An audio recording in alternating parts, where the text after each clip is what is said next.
Jorge Bonilla, the president of Duality Alliance Company, because producer, there's not a more important thing going on right now, important item to discuss than security. It's what we've got to get. Mr. Bonilla, are you there? Hey, good morning, Rick. How are you? Doing well, sir. How are you doing today? Doing well. Thank you very much for having me. No, our pleasure. And Jorge, I don't know if you've listened to the beginning of the show, but goodness gracious, there's stuff going on all over this world. We have the sadness right now going on in Afghanistan, right? It's just Yes. it's tragic. We talked a little bit about the Bitcoin, what's going on in El Salvador. We don't know if that's tragic yet. It could end up being tragic, depending on how this thing goes. You're talking about a roller coaster of a ride, betting on Bitcoin. Curious to see what that is. Before we dive into that, Jorge, hey, tell us a little bit about you and what your company does. Yeah, sure. Thanks, Rick. Our Duality Alliance, or TDA, is a security and intelligence consulting firm that was established by two former U.S. Army officers, intelligence officers specifically, with the need to provide security and intelligence structure and scheme to partner nations, specifically Latin America. We've been working in Latin America, my partner and I, for over 40 years, over 20 years each, and we established a very, very strong network in Latin America. And so we want to get back. We want to get back to our community. We want to get back to the people who want it and really want to use it. Our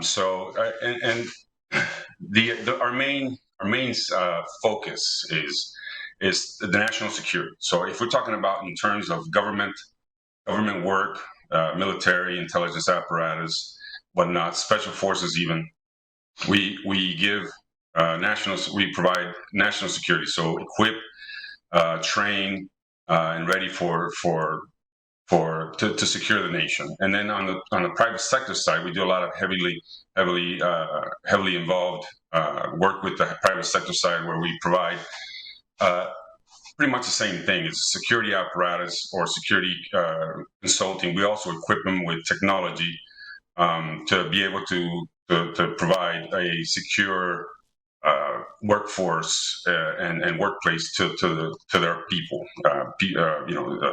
The transportation, for example, like you all, maritime security, logistics is huge because stuff's moving around all the time. It needs to be secured, and so we're heavily vested in that, particularly in Latin America. But we just recently opened up to the Middle East, and it's looking good over there as well. Gotcha. Hey, Jorge, I'm just going to have to bring it up because it bothers me to my heart.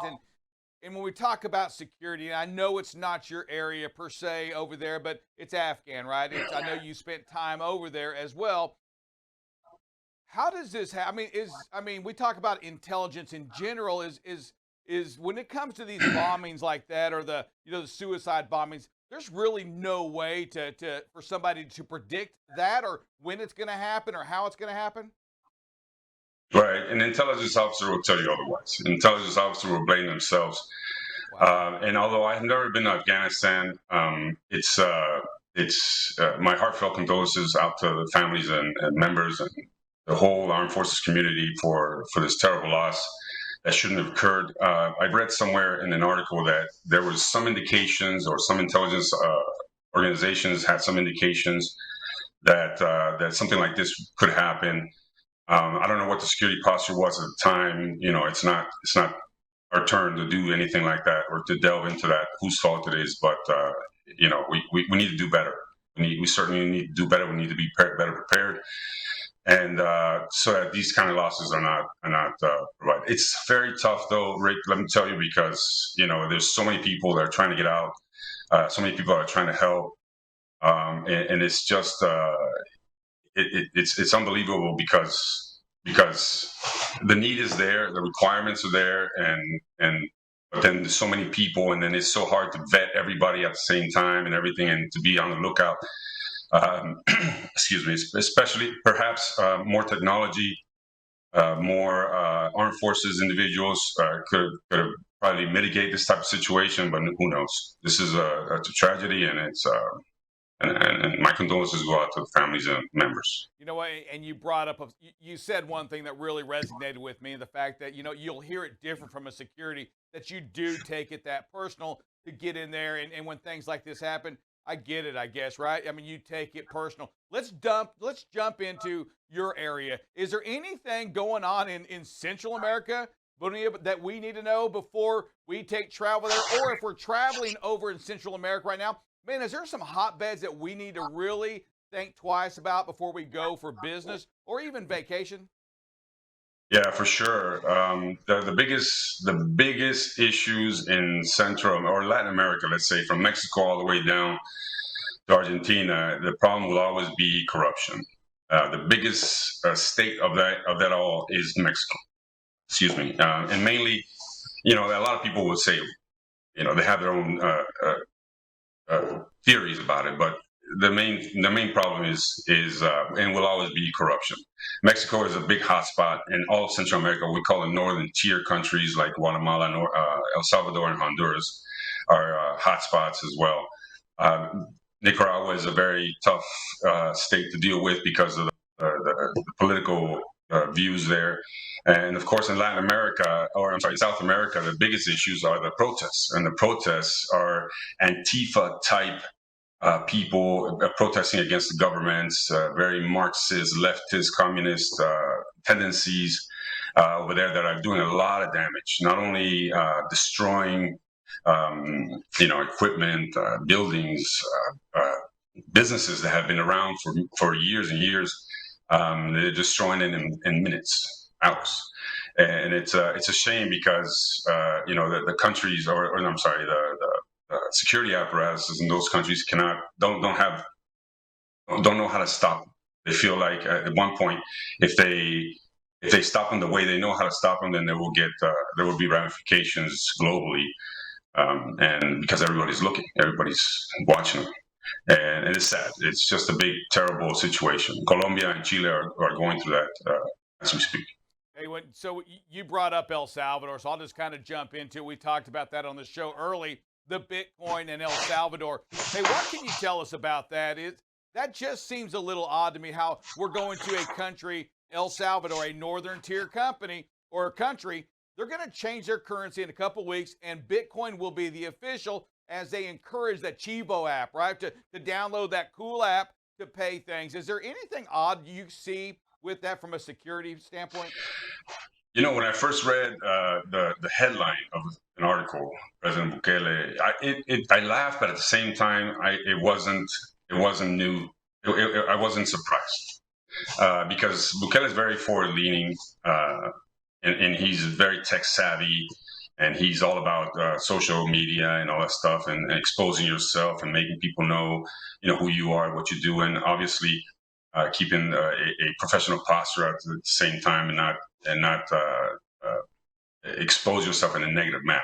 So he's all big about that. So when he wants to be the first country, as your producer said it, that does this kind of thing, or that implements Bitcoin into their system, it's no wonder, quite frankly, because excuse me.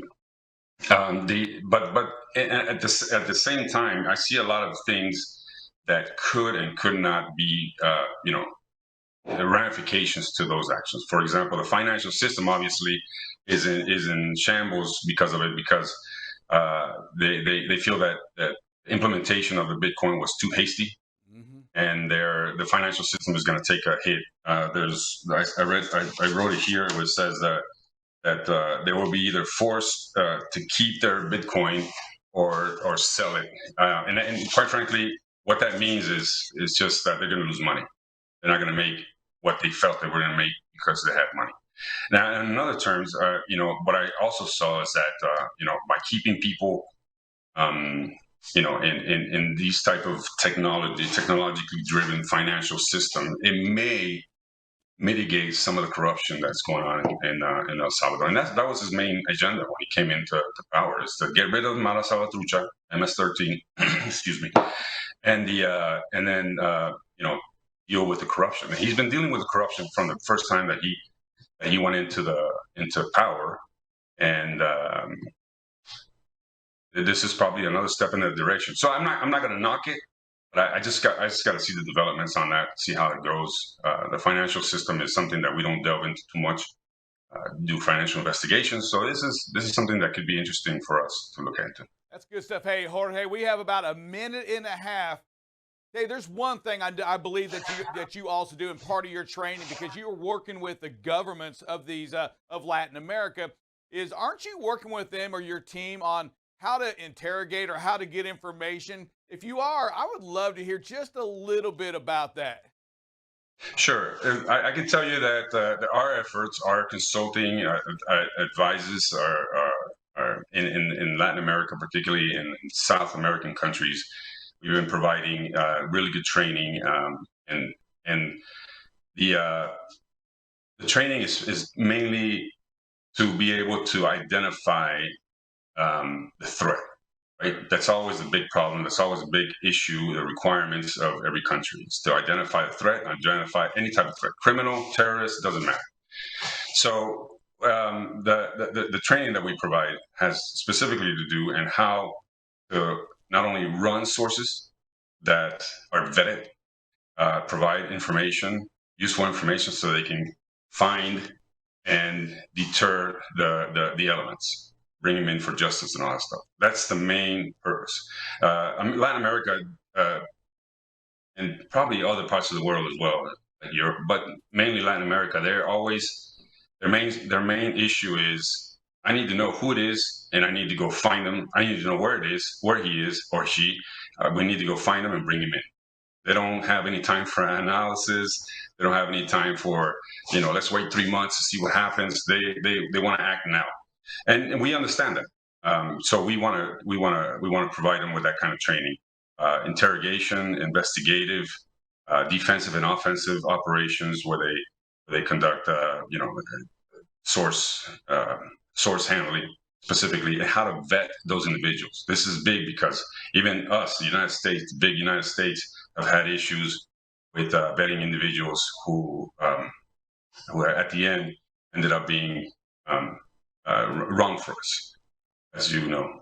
And so this is a big thing. Good stuff. Hey, Jorge, I want to thank you for being part of the show. Can we get you on here normal if there's something going on crazy in that Central Latin America? Can you be our first call to consult with us? Yes, absolutely. Every day, any day, anytime. Awesome, man. Hey, I appreciate that. Thank you so much, Mr. Bonilla. Thank you for what you're doing. Hey, good luck, and we will talk to you later. Producer, thank you, Ray. Let's throw it over to a quick commercial break.